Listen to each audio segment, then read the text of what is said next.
Владимир Дубоўка «Сапсаваны падарунак». Мы з усёй сям'ёй поехали копать бульбу на самое далекое поле. Бацька разборваў плужком барозны, маці і ўсе больш-менш дарослыя дзеці збіралі бульбу ў кошыкі. Спрабаваў дапамагаць і я, але ніякай карысці ад гэтай дапамогі не было. Каб не крыўдзіць малога, маці прапанавала: «Ты, Уладзік, пахадзі па ўзлессі, можа, ягадка якая засталася, можа, што цікавае пабачыш, нам тады і раскажаш». Было мне тады расказчыку 5 гадоў. Ды ў гэты самы дзень прыпала на маю долю свята. Жыў у нас тыдні са 2 кравец.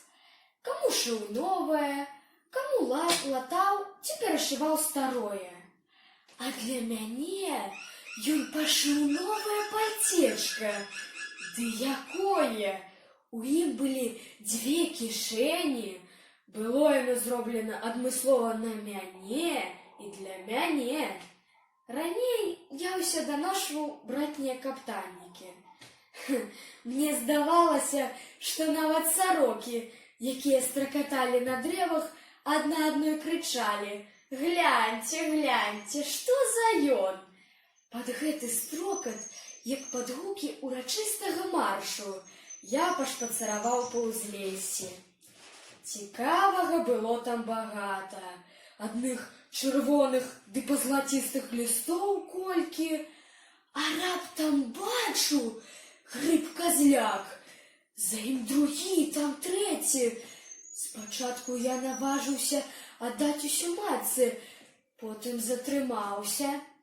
Не, я іх пакладу ў кішэні, нікому нічога не скажу, а калі прыедзем дадому: «Мамачка, глядзі, што я нам знайшоў на цэлую вячэру!» Так і зрабіў, напакаваў кішэні казлякамі. Тым часам нашы выбралі бульбу, частку ўсыпалі ў загадзя падрыхтаваныя ямы, а рэшту пасыпалі ў мяшкі. Усе ішлі пехатой, аднаго мяне пасадзілі на бульбу. Прыгрэўшыся ля мяшкоў, я заснуў. Прыехаўшы дадому, мяне соннага занеслі ў хату і, не распранаючы, паклалі на печ, а самі заняліся парадкаваць бульбу ды гатаваць вячэру. Вячэраць у нас садзіліся усёй сям'ёй, дарослыя і дзеці. Пабудзілі, паклікалі мяне. Прахапіўшыся, я адразу палез у кішэні, каб аддаць маме свой здабытак. Толькі прамовіў словы: «Мамачка, глядзі, што я нам знайшоў!» Як мае рукі трапілі ў нейкі кісель. Ажно гэтыя казлякі на гарачай печы папякліся, ператварыліся ў сапраўдны клей. Як я закрычаў, загласіў, аж зайшоўся ад плачу.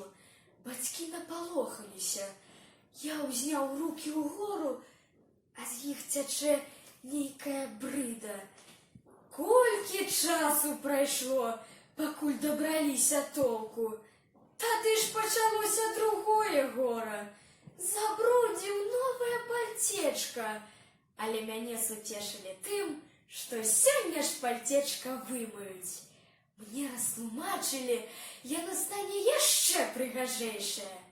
Так я ў самыя малыя свае гады даведаўся, што трэба насцярожна аглядаць радасць ці не схаваны ў ёй часам слёзы.